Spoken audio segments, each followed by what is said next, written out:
getting your financial house in order and leading up to making a large purchase is savings. So I tell people, if you've ever listened to my podcast, I talk about it all the time. Savings will save you.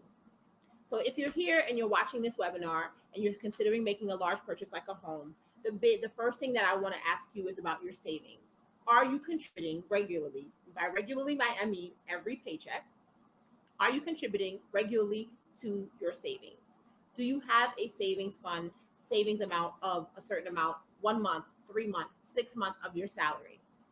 Are you in a position where you have liquid cash to to access in the event that you were looking to make a down payment on purchasing a home? And even before the down payment, you should have savings and an emergency fund that is separate and apart from the savings that you have leading up for the home ownership. Now, I know that sounds like a lot, It is. and it is a lot, but it's important. It's necessary. It's absolutely necessary. And so what happens is that a lot of people they don't have savings, and they'll tell me, I can't afford to save. So if you can't afford to save, you're not in a position to purchase a home, right? And one of the fundamentals of working towards and retaining, so there's getting to your financial emancipation, and then there's maintaining it. And there are three ways to maintain your financial emancipation. That is to honor and manage your debt. That is to contribute regularly to your retirement, and that is to contribute regularly to your savings. You should always have a savings.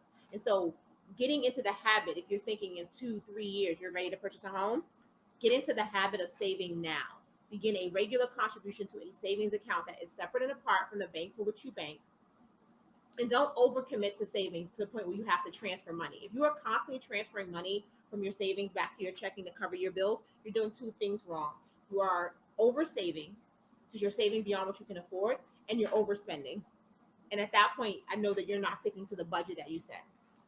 I'll offer one thing, and that I know has helped me. I have an online account that literally the money goes out of my, it gets sent from my payroll directly to this account that actually I don't have a card for. Yeah, and that's an important thing. Which is scary to me. As long as there's a teller or a place where you can go. But it's good. I can transfer it back and I can do that online, but it's actually going to take me some time. So it really would have to be something an emergency. Yes. In an emergency, I might be a little, like if I have a day or two, it's going to take some time because I don't have this card. But that has helped me because I have a child in college, or he just graduated, but another one up and coming, and that has been my savings account.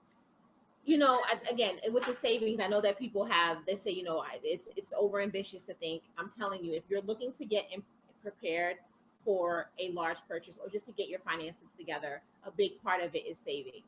And savings is essentially paying yourself first. Who above you deserves your money more than you? Who deserves your money more? No one. You've worked for it. And the first thing you should do is pay yourself and secure your position, secure your safety net. And that's what you should do first. You should always save. So being able to save. So then there's the question of, well, I have my finances in order. I'm managing my credit. Are you ready to buy a home? Right? I mean, that's the question that we're here to ask. So the question about that is, say, what is your credit score? So you need to run your credit, and you need to see your credit score at the three different credit agencies. You need to run your credit and see what it looks like.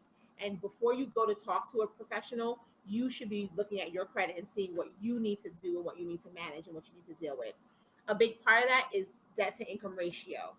Huge thing. And that's part of what I talked about earlier, which is when they tell you, okay, we would approve you. You have enough salary, but we need you to knock down some of this debt.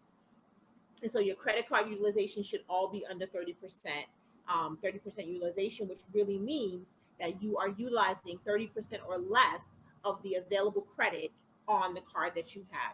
So if you have a credit card that has a $10,000 limit, your balance that you are maintaining over the course of the time period that you're looking at should be less than $3,000 always.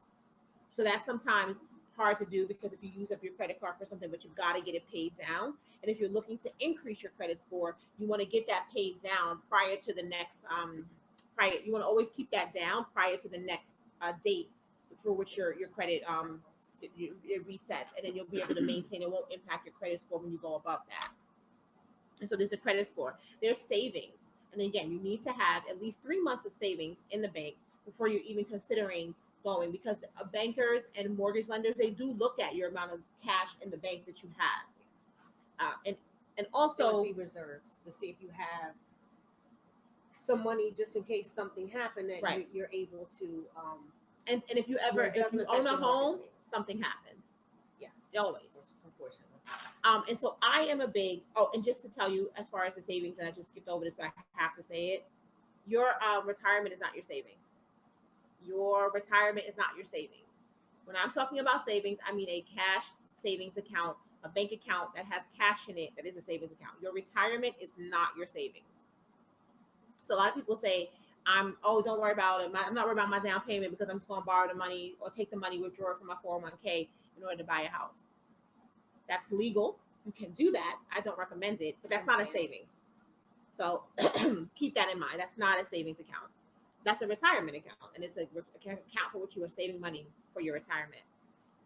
And so they look at your debt to income ratio, your credit score, your savings account. And my point is that, are you contributing to your retirement? You don't know how many adults I meet. And when I say adult, I'm going to say anybody over 28 who tell me that they are not yet contributing to their retirement. They say things like retirement's a long time from now. They say things like, oh, I'm not really ready. I don't know if I'm going to stay at this job long enough, et cetera, et cetera. Contributing to your retirement is essential. There is never, ever a time when it is okay to not contribute to your retirement. I will repeat that.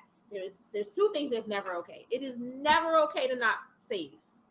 No matter what's going on in your financial life, it is never okay to not contribute to your savings. Even if you have to put $5 in your savings account, you should always, every time you get paid, you should put something into your savings account.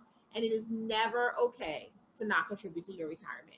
If we are all blessed to live above the years that of working years, you do not want to be forced to have to work when you are 75, because when you were 35, you didn't think it was important to contribute to your retirement.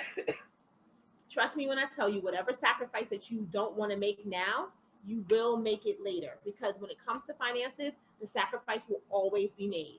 It's just about when the sacrifice is made and where and whether you choose the sacrifice you make or the universe chooses it for you. So if you don't want to contribute to your retirement now because you're not willing to make the sacrifice now, understand that you will end up making the sacrifice when you're 75 and you're still at your job and you're tired and you don't want to work anymore. It's just the truth. Did she read us? I'm just saying. I mean, luckily